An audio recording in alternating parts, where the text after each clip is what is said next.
নোয়াখালী জেলা সৃষ্টির ইতিহাস কোনো সাধারণ প্রশাসনিক সিদ্ধান্তের গল্প নয়। এটি প্রকৃতি, নদী এবং মানুষের টিকে থাকার এক রোমাঞ্চকর লড়াইয়ের কাহিনী। এই জনপদের নাম পরিবর্তনের পেছনে রয়েছে এক বিশাল প্রাকৃতিক বিপর্যয় এবং তা থেকে উত্তরণের এক আশ্চর্যজনক বাস্তব কাহিনী। নিচে নোয়াখালী সৃষ্টির সেই ঐতিহাসিক পটভূমি তুলে ধরা হলো। ভুলুয়া থেকে নোয়াখালী, একটি অবাধ্য নদীর গল্প। আদি নাম যখন ভুলুয়া। আজ আমরা যাকে নোয়াখালী হিসেবে চিনি, কয়েকশো বছর আগে তার নাম ছিল ভুলুয়া। প্রাচীনকালে এটি ছিল সমতট রাজ্যের অংশ। মুঘল আমলে এবং ব্রিটিশ শাসনের শুরুতে এটি ভুলুয়া পরগনা নামেই পরিচিত ছিল। কিন্তু প্রকৃতির এক নিষ্ঠুর খেলায় এই অঞ্চলের মানচিত্র বদলে যেতে শুরু করে। অভিশপ্ত ডাকাতিয়া নদী ও প্রাকৃতিক বিপর্যয়। ১৬৬০ সালের দিকে ভুলুয়ার উত্তর পূর্বাঞ্চলীয় ডাকাতিয়া নদীর গতিপথ পরিবর্তন হয়ে যায়। নদীটি তার স্বাভাবিক প্রবাহ হারিয়ে বিশাল এলাকা প্লাবিত করতে শুরু করে।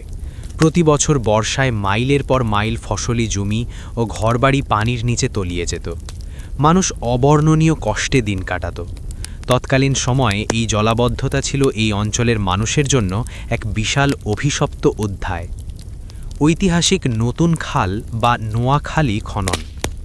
১৬৬০-এর দশকে এই ভয়াবহ জলাবদ্ধতা থেকে মুক্তি পেতে এক বিশাল সাহসী উদ্যোগ নেওয়া হয়। জনশ্রুতি আছে, তৎকালীন মুঘল সুবাদার বা স্থানীয় জমিদারদের তত্ত্বাবধানে ডাকাতিয়া নদীর অতিরিক্ত পানি নিষ্কাশনের জন্য একটি বিশাল খাল খনন করার পরিকল্পনা করা হয়। হাজার হাজার মানুষ স্বেচ্ছাশ্রমে দিনরাত এক করে ভুলুয়ার উত্তর সীমান্ত থেকে দক্ষিণ দিকে মেঘনা নদী পর্যন্ত একটি দীর্ঘ খাল খনন করে। এই খালটি খননের ফলে জলাবদ্ধ এলাকা থেকে পানি সরে যায় এবং হাজার হাজার একর জমি আবার চাষযোগ্য হয়ে ওঠে। আশ্চর্যজনক তথ্য, স্থানীয় ভাষায় নতুন শব্দের প্রতিশব্দ হল নোয়া আর নালার প্রতিশব্দ হল খালি। এই বিশাল নোয়াখালী খাল খনন করার পর থেকেই পুরো অঞ্চলের নাম মানুষের মুখে মুখে ভুলুয়া থেকে পরিবর্তিত হয়ে নোয়াখালী হয়ে যায়। জেলা হিসেবে আত্মপ্রকাশ ও প্রশাসনিক পরিবর্তন।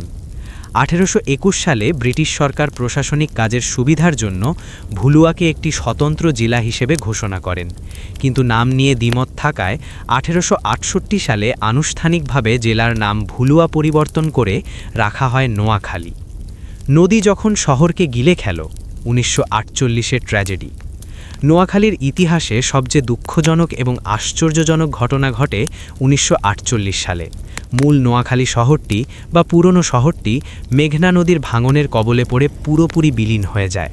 শহরের বড় বড় দালান, সরকারি অফিস, এমনকি মূল ভূখণ্ডও নদীগর্ভে হারিয়ে যায়।